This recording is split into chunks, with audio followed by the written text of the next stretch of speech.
What if the place you called home no longer recognized you and the only person who looked at you without fear was someone the whole town refused to accept? The stagecoach rattled hard over the dusty trail as Thomas Reeves clutched the blood-stained letter in his trembling hand. 4 years had passed since he left Willow Creek to fight in the war, and now, in the spring of 1870, he was returning a different man. His body carried scars that never stopped aching, and his spirit felt worn thin like old cloth. A deep rut in the road jolted the coach, sending a sharp pain shooting through Thomas's left leg. A bullet at Gettysburg had shattered his femur, leaving him with a limp that would follow him all his life. But the pain in his leg was nothing compared to the memories that lived inside him. He still heard the cannons. He still saw the faces of friends who never returned. He still woke up reaching for a weapon that was no longer there. "Willow Creek, 10 minutes!" the driver shouted from above. Thomas folded the letter and tucked it into his coat. His older brother James had written months ago, telling him their father had passed, leaving the ranch to both of them. James had kept the place running alone, but now he needed help. It was the only reason Thomas had come home. He had nowhere else to go. When the stagecoach rolled into Willow Creek, Thomas barely recognized the place. It was bigger now, a proper frontier town. A church steeple rose over new wooden buildings. The smell of fresh lumber mixed with the dust. Children played in the street. A piano played inside the saloon. Life had moved on, even if Thomas felt stuck in the same dark moment. The coach stopped outside the general store. Thomas grabbed his rucksack, stepped down slowly, and paused to steady himself. His stiff leg made even simple steps feel like climbing a mountain. People glanced at him, taking in the Union coat, the limp, the hollow look in his eyes. "Thomas! Thomas Reeves!" He turned and saw James hurrying toward him. Older now, streaks of gray, but still wearing the same warm smile. The brothers embraced, and for a moment Thomas felt something like home. "You're a sight for sore eyes," James said, though the smile flickered as he took in Thomas's gaunt face and tired posture. "It's good to see you," Thomas replied, trying to smile. "Come on, let's get you home. Martha's got dinner waiting." As they walked down the street, James pointed out the changes to town.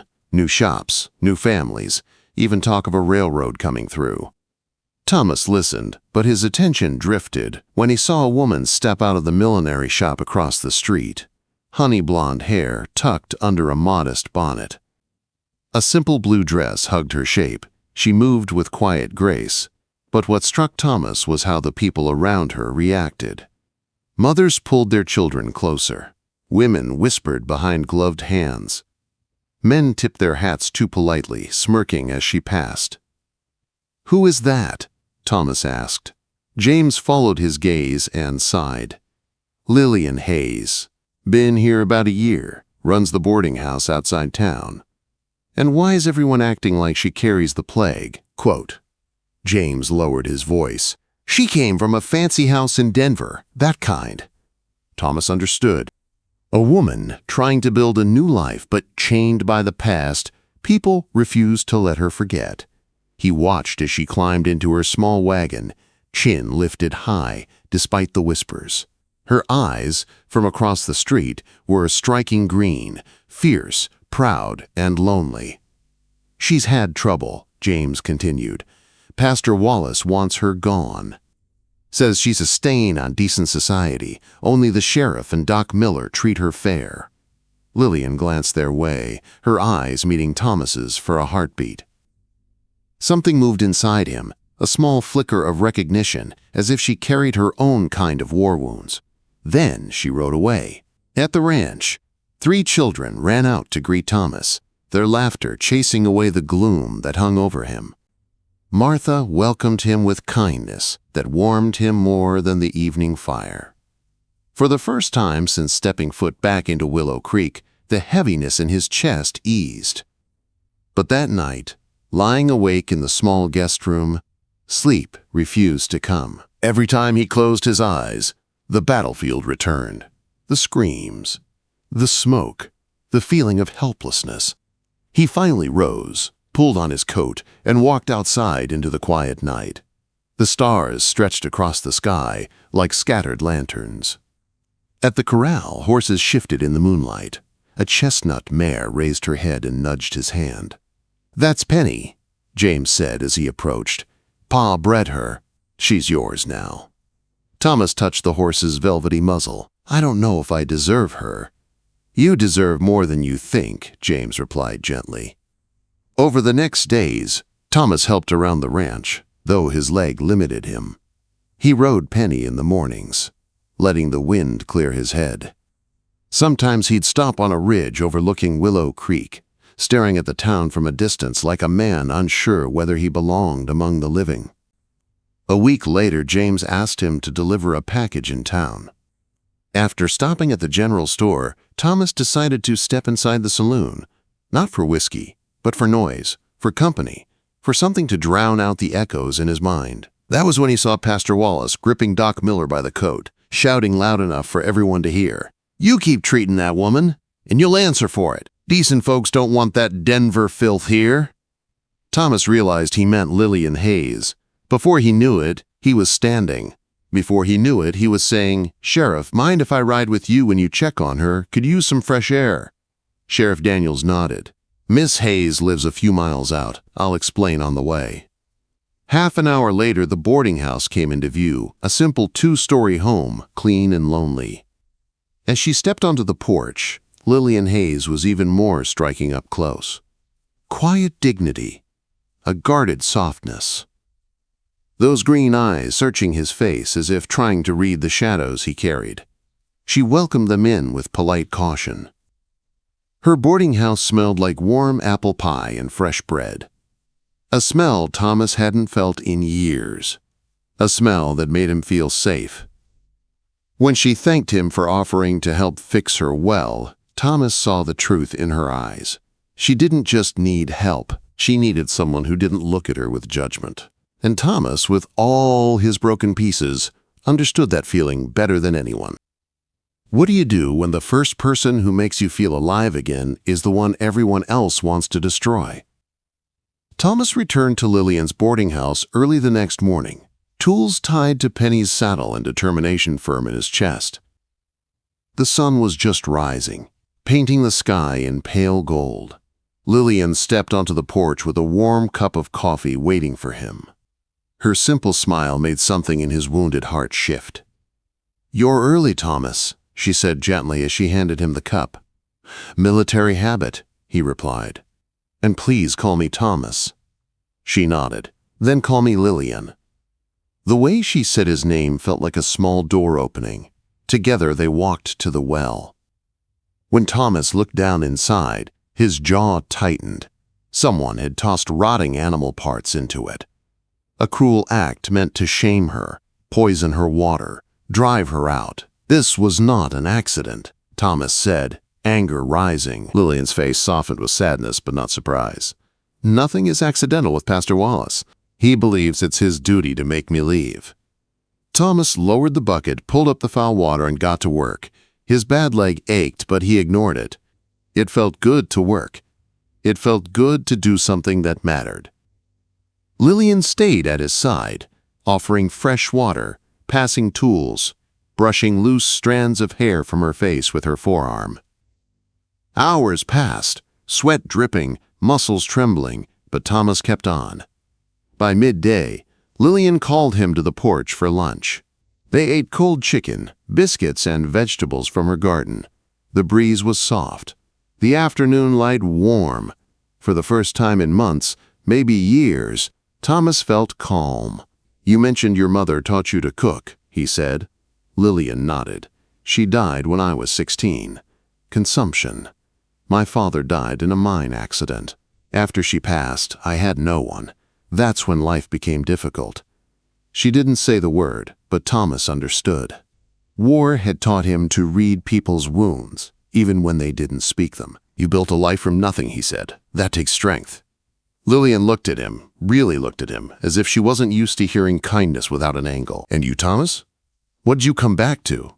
"A body that doesn't work the way it used to," he said softly, "and memories that don't stay quiet. Coming home feels harder than fighting did." "You're not alone in that," she whispered. Their eyes held one another for a long, quiet moment. Something passed between them. Not a spark.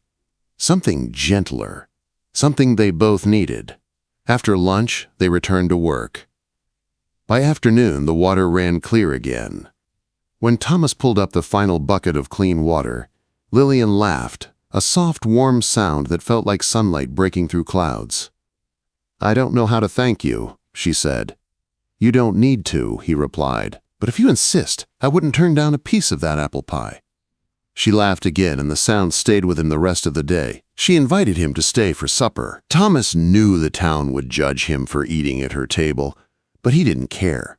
Her boarders welcomed him like an old friend. They talked about books, travel, food, everything except war and Lillian's past. It felt like a family. After supper, Thomas helped her wash dishes. Their hands moved together, her smile soft in the warm lamplight. "You have a gift," he said. "For cooking?" she asked with a shy smile. "For making this place feel like home." She paused, her hands in the water, her expression fragile. "That's the kindest thing anyone said to me in years."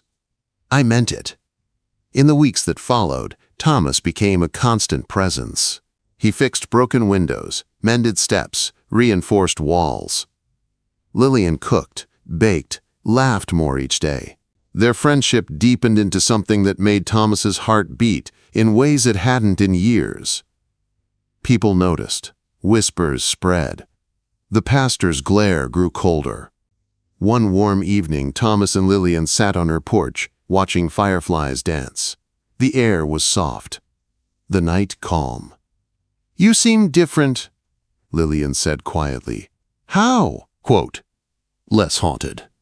Thomas nodded. "Because of you." Before the moment could deepen, the sound of approaching horses shattered the peace. 3 riders stopped at the gate. Pastor Wallace and 2 men climbed off. "Evening, Miss Hayes," Wallace sneered. "Having a cozy visit with the war hero, I see." Thomas stood and moved in front of Lillian. "State your business." "The decent folks of Willow Creek have had enough," Wallace said. "You leave by Sunday, or we remove you ourselves." Lillian stepped beside Thomas. "This is my home. You have no right." "You're filth," Wallace spat. "You will not stain this town any longer." Thomas took a step forward, his voice calm and sharp. 3 grown men threatening a woman alone? You call that decent? Leave before this goes somewhere you won't like." Wallace's face twisted with rage. "This isn't over!" As they rode away, Lillian sank onto the steps, shaking. "He'll come with a mob," she whispered. Thomas sat beside her, taking her trembling hands. "I won't let them hurt you." "Why?" she asked. "Why risk yourself for me?" Quote. Thomas met her eyes. "Because I care for you, more than I should, more than I expected to." Her breath caught. "Thomas, I'm not afraid of your past, Lillian. I've seen worse things than judgment." Her eyes filled with tears, not of shame but of relief. Inside, Mr. Finch and Mr. Harrove stepped forward. "We stand with you," they said. Thomas squeezed her hands. "You're not alone. Not anymore." The next morning, he gathered allies across town. The blacksmith, the telegraph operator, the doctor, even people Lillian had quietly helped over the past year. A small army formed, ready to stand with her. That evening, Thomas returned to her garden and found her picking vegetables. "We have friends," he said, "people who will stand with you." She looked up at him, hope trembling in her eyes. "And you, Thomas? Will you stand with me?" He stepped close. "I'll stand with you until my last breath." Their fingers brushed, and her breath caught. She touched his face gently. "You saved me." "You saved me first," he whispered. She leaned forward. Their foreheads touched. The moment trembled between them. Then Thomas kissed her, soft, warm, a promise neither of them spoke, but both of them felt. "I'll be back at dawn," he said as he pulled away. "We'll face whatever comes, together." She nodded, her voice breaking. "Together." What happens when the whole town comes to tear down the one thing that finally made you feel alive? Sunday morning rose bright and peaceful. But Thomas felt the tension in the air like a wire pulled too tight. He saddled Penny before sunrise and rode toward Lillian's boarding house. As he rounded the bend, he saw people already gathering, not Wallace's men, his own allies. Doc Miller, the blacksmith and his sons, the telegraph operator, the barber, even Mr. Finch, leaning on his cane with fire in his eyes. And standing right in front of them was James Reeves. Thomas slid off his horse, surprised. "James, I didn't ask you to come." "You didn't have to," James said. "Family doesn't wait to be asked." Thomas swallowed hard as his brother clasped his shoulder. A piece of the weight lifted. Inside the boarding house, Lillian stood in the kitchen, dressed in a deep green gown that made her eyes glow even brighter. Her hair was pinned neatly under a modest bonnet. She carried herself with quiet strength, but her hands trembled slightly as she passed everyone coffee and biscuits. "If I'm to face a mob," she said softly, "I'll do it looking respectable." "You look more than respectable," Thomas told her. "You look brave." Her eyes met his. "I'm only brave because you're here." Thomas squeezed her hand before stepping outside to stand guard with the others. By mid-morning, the sound they had feared drifted across the open field, the rumble of wagon wheels, the clatter of hooves, angry voices rising like heat waves. Wallace had come. And he was not alone. At least 30 men and a few women marched toward the boarding house. Some carried torches, others carried ropes. Some came because they hated Lillian's past, and some came because they feared what others would say if they didn't. Thomas stepped onto the porch, James at his side, the blacksmith and his sons flanking them like a wall. "This is private property," Thomas called out. "You're trespassing." Pastor Wallace dismounted and sneered. "This woman is a danger to decent society. She must be removed." "Removed for what?" Doc Miller shouted. "For working hard? For helping the sick? For trying to make a life?" Wallace pointed a shaking finger at Lillian, who stepped onto the porch beside Thomas. "She was a whore."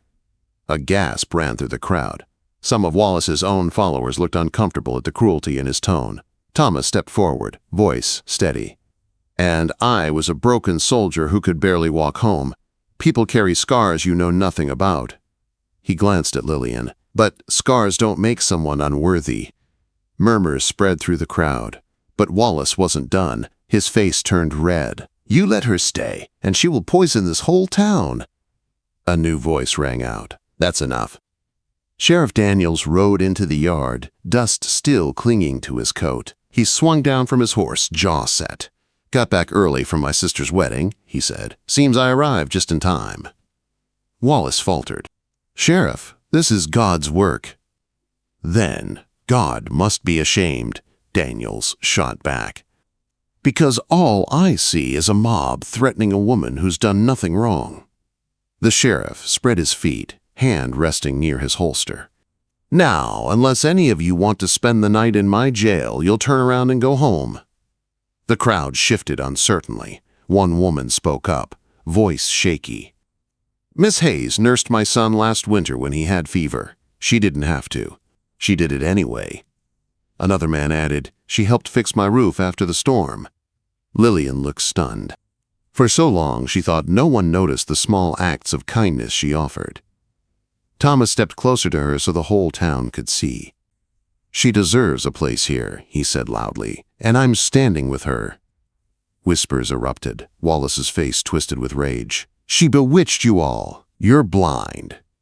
"No," Lillian said, her voice clear and steady. "They're awake." Quote, "For the first time since coming to Willow Creek, she didn't shrink back. She stepped forward. I came here to start again," she said. "I pay my taxes. I respect my neighbors. I built this place with my own hands. I've harmed no one. I've tried to be a part of this town, even when the town didn't want me." Her voice trembled but did not break. "I cannot undo my past, but I can choose the life I live now. And I choose honesty. I choose dignity. I choose kindness." A warm breeze rustled the trees as her words settled over the yard. Thomas reached for her hand. Everyone saw it.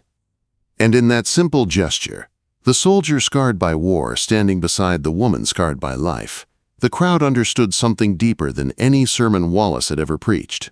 Wallace's support crumbled. People backed away from him. Some shook their heads. Some refused to meet his eye. "You'll regret this," he shouted, but his voice sounded small now. "No," Sheriff Daniels said. "You will."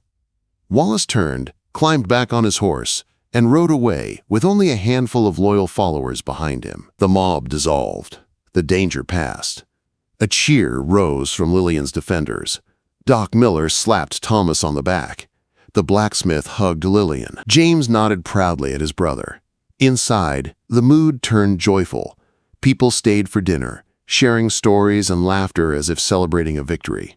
When the crowd thinned and quiet returned, Thomas found Lillian in the kitchen wiping her eyes. "You did it," he said softly.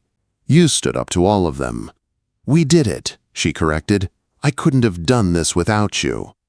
Thomas stepped closer. "Lillian, I'm not afraid of your past. I'm thankful for your present, and I want your future." Her breath caught. "Thomas." He cupped her face. "I love you." Scars and all. Tears shimmered in her green eyes. "I love you too. More than I ever thought possible." He kissed her, slow and sure, pulling her close as the last light of day stretched across the quiet house. In the months that followed, the town slowly accepted what had always been true.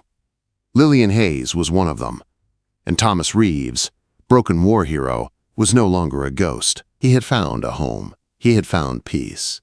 And together, they built a life rooted not in the past, but in the healing they found in each other.